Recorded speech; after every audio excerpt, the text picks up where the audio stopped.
Hey everybody, welcome to my Thursday Q&A. If you don't know how these videos work, check the description box below because I laid it all out for you. So first things first, I've got 3 new patrons I want to thank before I forget at the end, and that is Joshua, Renee, and Carrie. So thank you guys so much. So let's get started on this. Kessie H says, what kind of motorcycle did you have before selling it? I had a 2000, well the last one was a 2003 Yamaha R6, and it was an amazing motorcycle. I had many a great adventures and revelations and times and lots of close calls on that bike. It was an amazing bike. I am definitely done with sports bikes though. They're just a little too fast for the street. It's too hard to have fun on them going slow. So Lisa Millard says, hey Jed, is it Millard or is it Mallard? I'm really sorry. This mispronouncing names is like, I feel bad.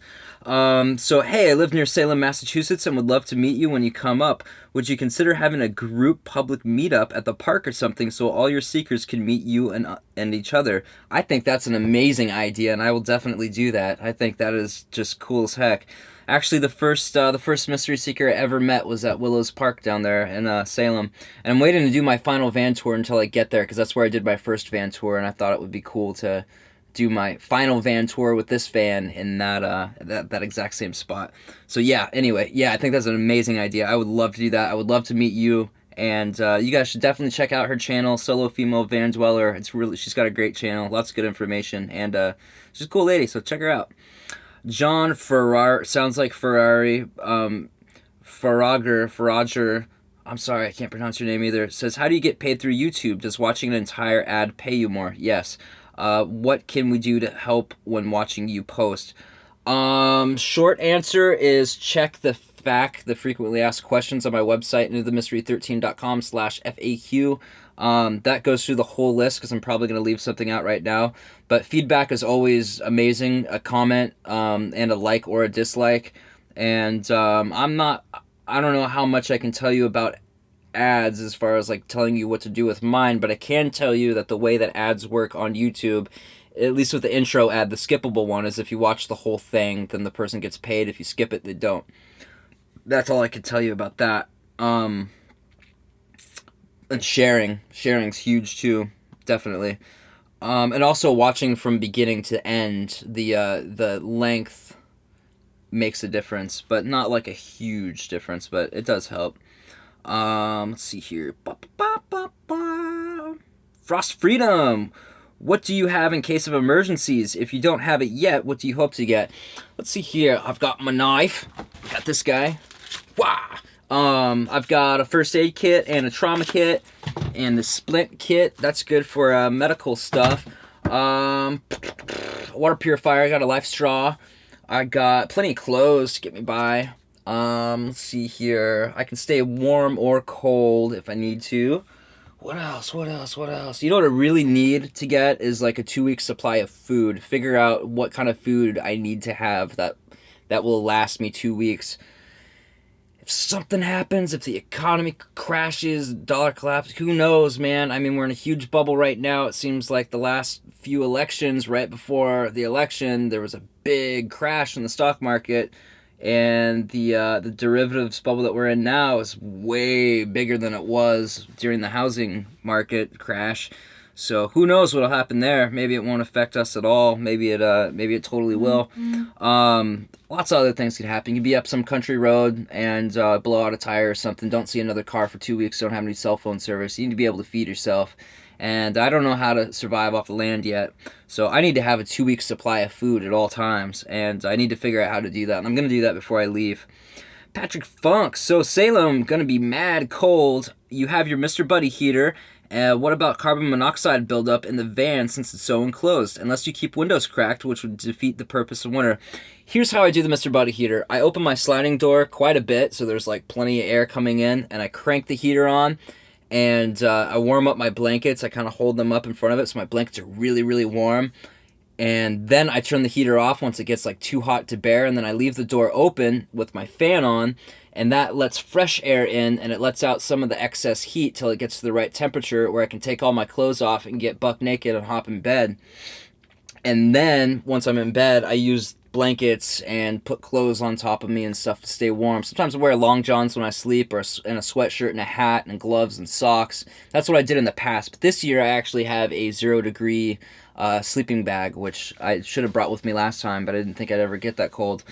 So I only use the Mr. Buddy heater to get in and out of bed. I also would turn it on in the morning before I got out of my blankets and stuff. But I never left it running all night, and I never will. And that completely prevents the risk of carbon monoxide. Plus, I always leave the roof vent open a little bit, and I leave one of the front windows open and a fan on, no matter what. So there's always fresh air coming in. The key is to have like just the right amount of like enough fresh air to breathe fresh oxygen, but not so much that all the heat comes out. That's a impossible thing to like calculate and know. As far as I'm sure there's some kind of scientific tools you could use to figure out exactly the right amount, but I just leave a front window cracked about that much and the roof vent just a little bit and a fan on. Never had a problem so far. Yeah, do have a carbon monoxide detector too, so that's good to have. Anthony Adamo, that's a cool name, no matter how you mispronounce it. I have noticed that a lot of full-time van dwellers come from the Pacific Northwest. Why do you think that is?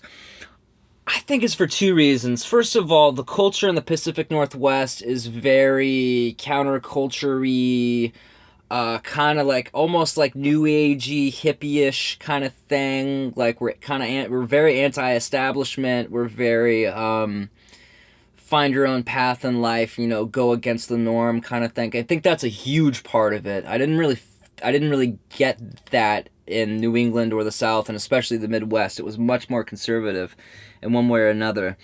And also, there's a big like outdoor culture here. There's a big let's go hiking, let's go camping, let's go out in the mountains and go rafting kind of thing. So I think that the counterculture part and the outdoor thing combined are kind of like, well, why don't we just live in our van and camp and hike all the time kind of thing. So I think those two things are the main things. Let's see here. Mindy Hearts Music. What's up, Mindy? Does your van have enough storage space for your stuff and your girlfriend's stuff? Yeah, definitely. She's only going to be here for 2 weeks the first time, and the second time we're actually looking at me going to Australia now. So she's only bringing a suitcase with enough stuff for 2 weeks, clothes and makeup and whatever else. So, yeah, there's going to be plenty. There's a ton of storage under this bed platform, a ton. There's a bunch under here, too. So we'll have plenty. It's not a big deal. And your second question is, does the fridge you have need to be level for it to work? Or can you park on a slight hill? Since I had this thing, it's been running full-time all the time. Well, except for right now. But when I'm out on the road, it runs full-time all the time. Never turn it off. And I never had a problem, and I parked at all kinds of weird angles, so I'm 100% positive that it works when you're on an angle. Peaches MacGyver says, Jed, can you please post where you got that bed you were using? Oh, you mean the most amazing, comfortable bed in the entire freaking world?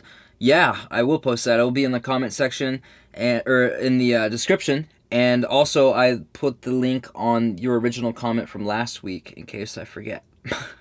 Ty81, and this one's kind of long. I usually try to condense these down to a sentence, but I really liked this one. I thought it was really well written, and you made a good point. Have you read Into the Wild or seen the movie? Yes, I have. I'm sure you have, since your channel title is similar and based on the same concept. What did you think of it? I thought it was amazing, and it did have a big part of me doing this. It was very inspiring to me, except for the ending. I don't know why they had to put the real ending in there.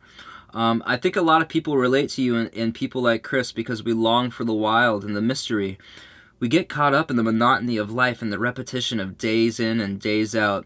The van life appeals to so many because we long to strike out and break out of our boring lives. We feel the fleeting hours of days passing us by. I'm so proud and admire people like you that have the will and power to let it all go.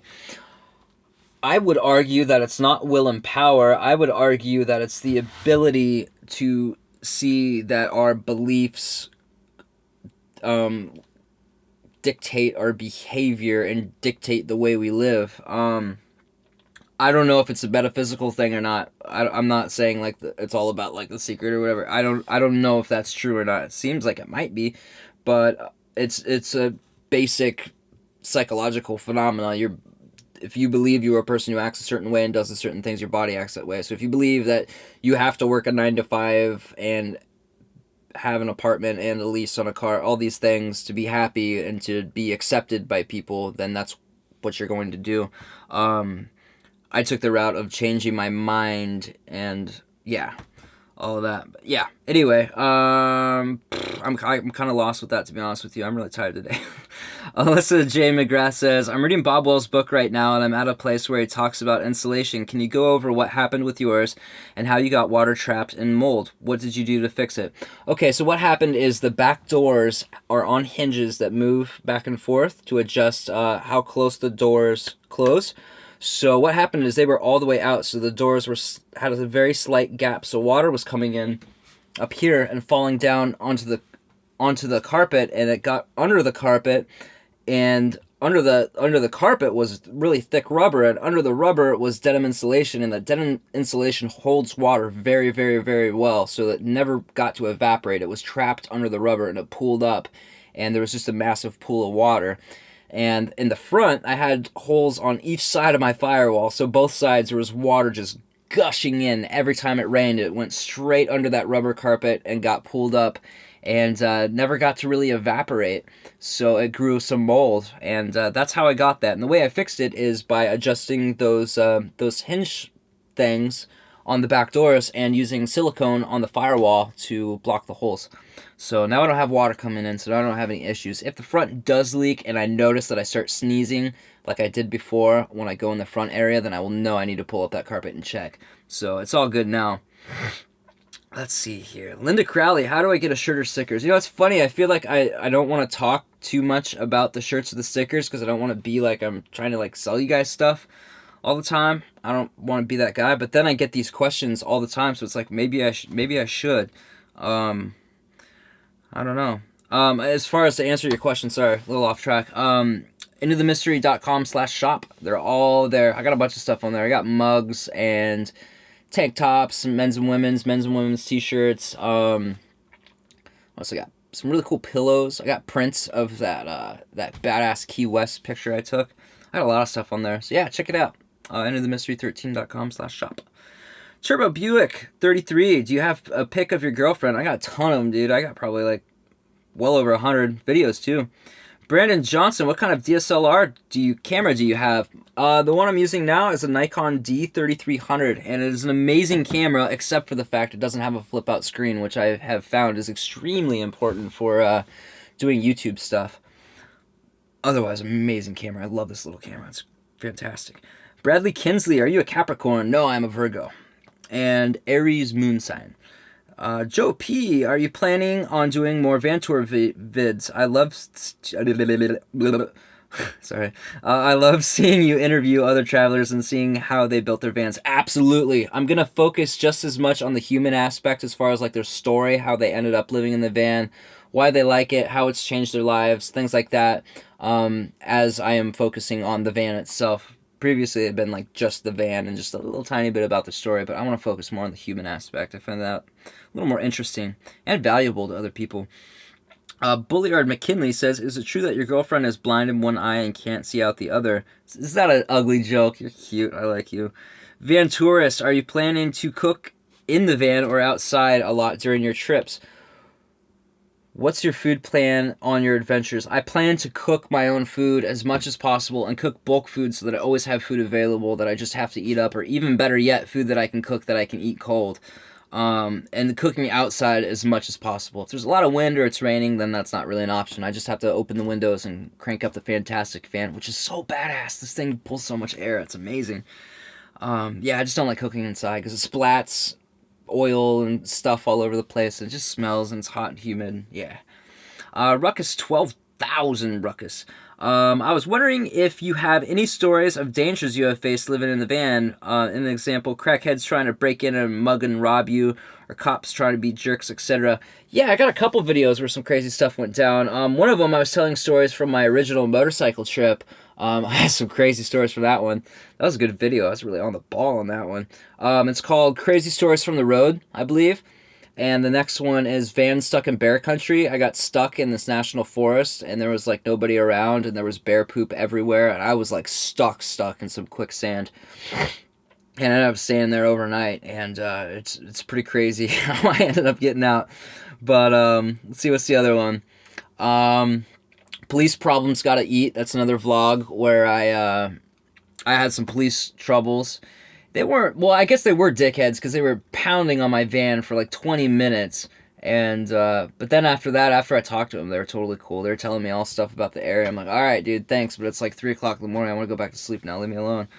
Anyway, yeah, that was a really good video too. Really popular one too. Probably a lot to do with the title, but it was a good video by itself. Let's see here. Ooh, time short. James Santelon. How old are you? 29. Mero W or Mero. Who do you follow on social media? Anyone who inspires me. Ryan Blake. Would you recommend putting in real hardwood floor on the back of the van, or would the fake stuff be better? I've not done enough research to feel like I am enough of an authority to answer that question for you. You should do your own research. I can tell you the reason why I got the fake stuff is because it was dirt cheap. There are pros and cons to both. Sorry I can't be of more assistance on that one. Krusty Krab. Man, I haven't heard from you for a while. Since you studied Christianity, can I get your opinion on this video? Why does God allow so much suffering and evil? Unfortunately, I did not have enough time to watch the whole thing. I got about 10 minutes in, and it didn't really get to the point yet. I think I'd have to watch the whole thing and really pay attention to it to understand what he's getting at. And I don't think I will have time to watch that whole thing because I'm trying to get on the road. I'm actually trying to leave on the 6th of this month. That is the 2nd when you're watching this. So I have like 4 days, and the van's not done, and the garage is not done, and a lot of things aren't done. So I'm trying to hustle and do that. If you have a condensed version of this argument, I would love to hear it. Like 10 minutes or less, if you can find something on that, or give me like the basics, and you'd like to debate on it yourself. I would love to debate on this. So yeah, hit me up. RV, nice to hear from you. RV Road Crew, just wondering if you saw this Kickstarter. It's for a portable air conditioner, and it looks like it will be somewhat solar friendly. Any thoughts? Check the link below if you like. He left the link in my last Q&A video if you'd like to check this thing out. So what it is this little portable air conditioner that's about this big. Like, it's like a tiny little thing. Smallest air conditioning unit I've ever seen in my life. And they're going to sell it for $500. It's like $300 now if you are part of the Kickstarter campaign. And it is pretty much amazing. It is small. It seems like it would be just the perfect freaking thing for a van. You don't have to get out your back window. You don't have to have a generator. Nothing. You can power it through 12 volt. It runs on a battery of its own, which they say takes like 5 hours or something to charge. When this thing takes off, man, I'm going to get a hold of this company. I'm going to see if they can make a deal with me, because I think that is amazing. I think that could help a lot of people, and I would love to promote that. I think that is cooler than heck, man. That could help a lot of people, especially in our situation, in the van dwelling thing, or RV, or tiny home, or whatever. That thing just looks killer. I love that idea. I don't know if you sent that to me on email or Facebook or whatever it was. Someone sent me a message about this thing not too long ago, and if that was you or if that was someone else, thank you. That thing is killer. I'm really looking forward to that hitting the market. I think that's just amazing. So thank you guys so much for watching. Hope you got some value out of this. And if you have questions for me next week, make sure you drop them below. Love you, sir.